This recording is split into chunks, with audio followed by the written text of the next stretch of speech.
Amen. Amen.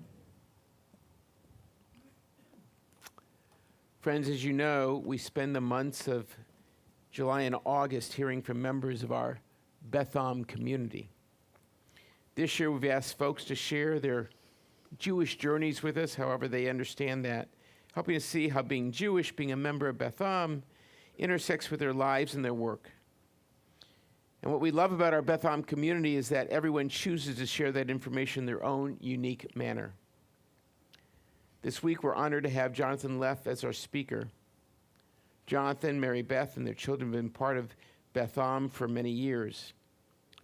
Jonathan has spent his career in biotech involved with things that, frankly, I can barely understand. He received his bachelor's in chemistry from the University of Pennsylvania and graduated medical school from Penn. And he completed his medical training in internal medicine and pulmonology at the University of Colorado at Denver. In reading about Jonathan online, I came across one sentence that stopped me in my tracks and literally took my breath away. Here's the quote. It's not that shattering. Previously, he oversaw the development and U.S. approval of Esbriet for the treatment of idiopathic pulmonary fibrosis. My stepfather had idiopathic pulmonary fibrosis, and he was treated with Esbriet.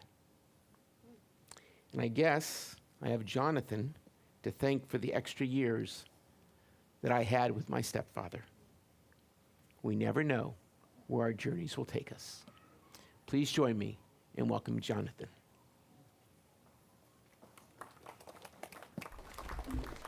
So thank you.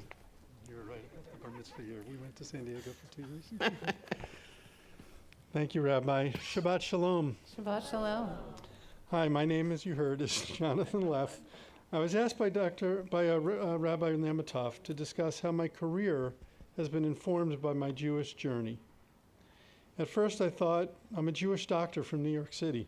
Not much unique there. And I thought my career unfolded in ways not affected by me being Jewish. But then on further reflection, my view changed, if only a bit.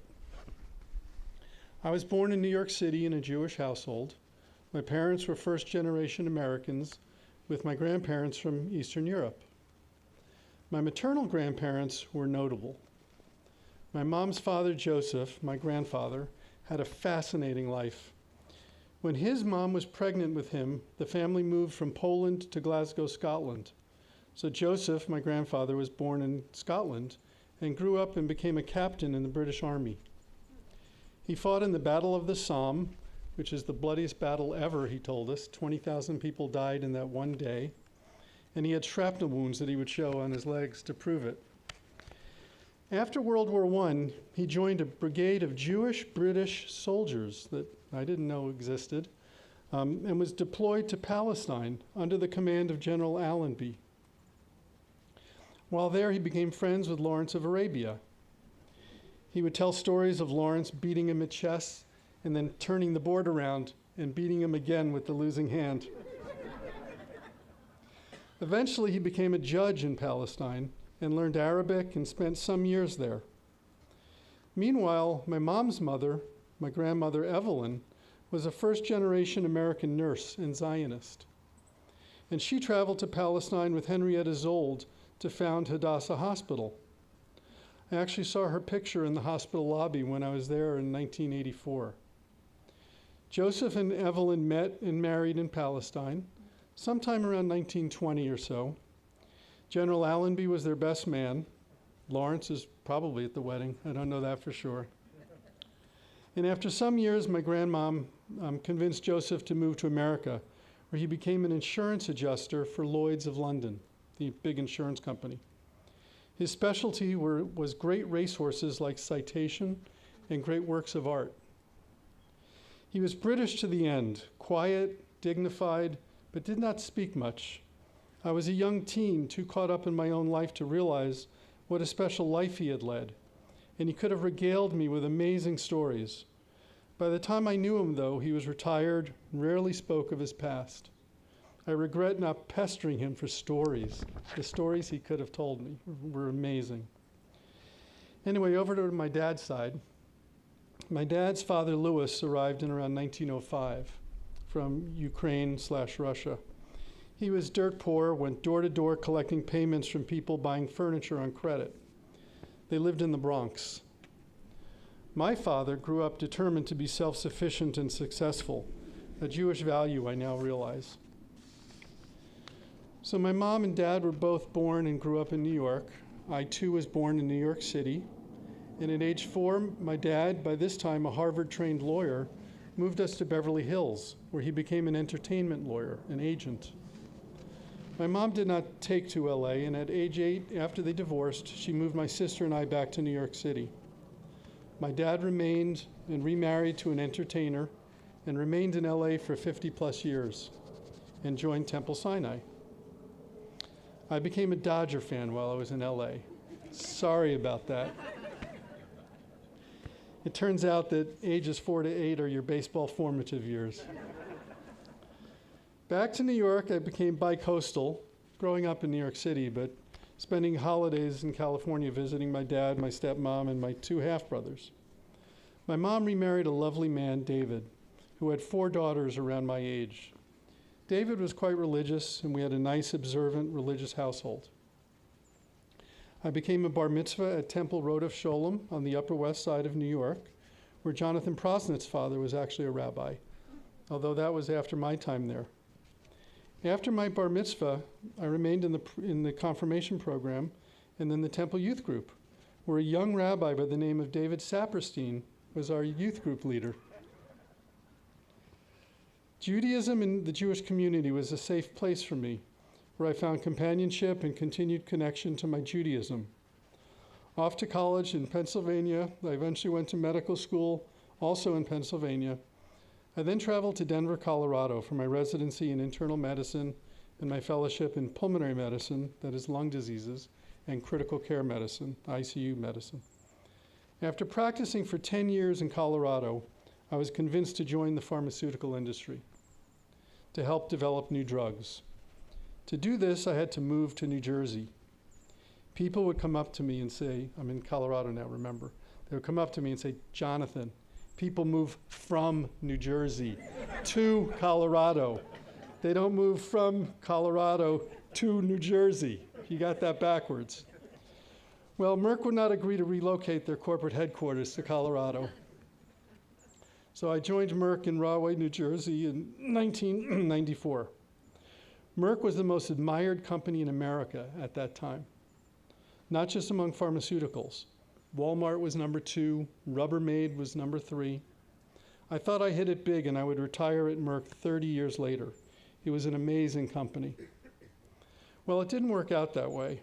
After 8 years, the work on my asthma drug Singulair was dwindling, so I left to move to California with my wife, Mary Beth, a Jew by choice who I had met in New Jersey, a Jersey girl.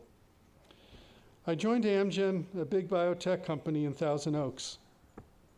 But after 5 great years, my division there was being sacked, so to save money, I needed to leave.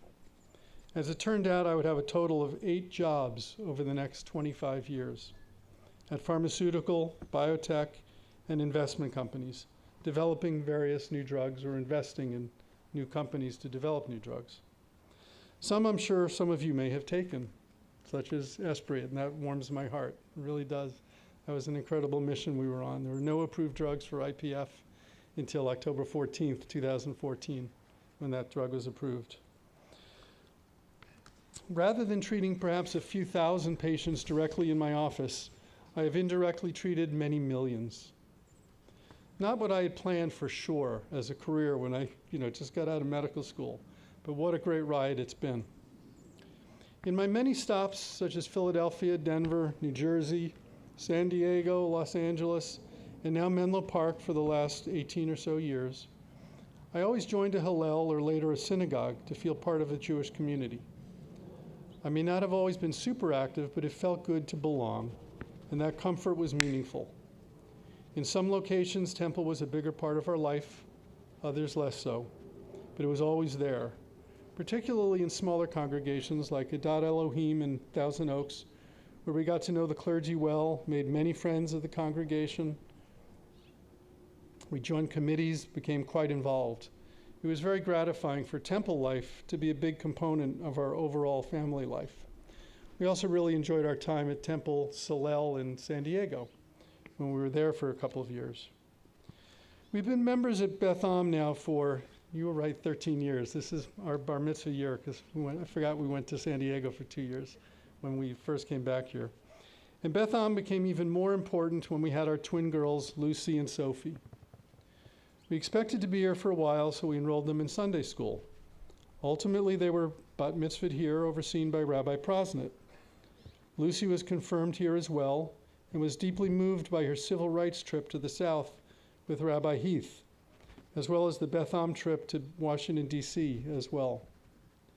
They have grown into fine young women, both entering their senior year in colleges back east. During my various transitions, remember I had a lot, like 8 of them, I naturally reflected on what I was looking for in my next gig. It became clear to me that what was most clearly important to me was making a difference in my new role. Liking the work and the people I worked with was number 2 on my list. A fair salary was number 3. But as far as making a difference, my definition was broad.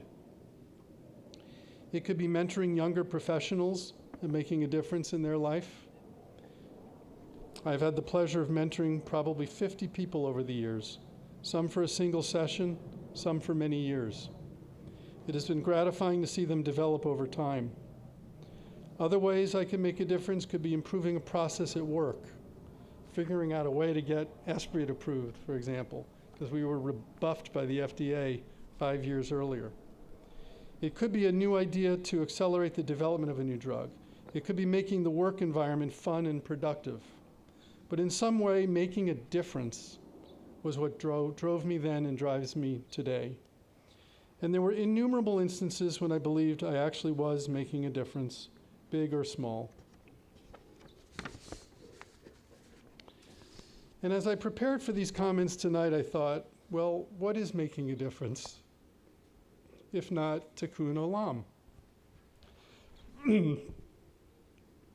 So on reflection, maybe my journey was a deeply Jewish one after all.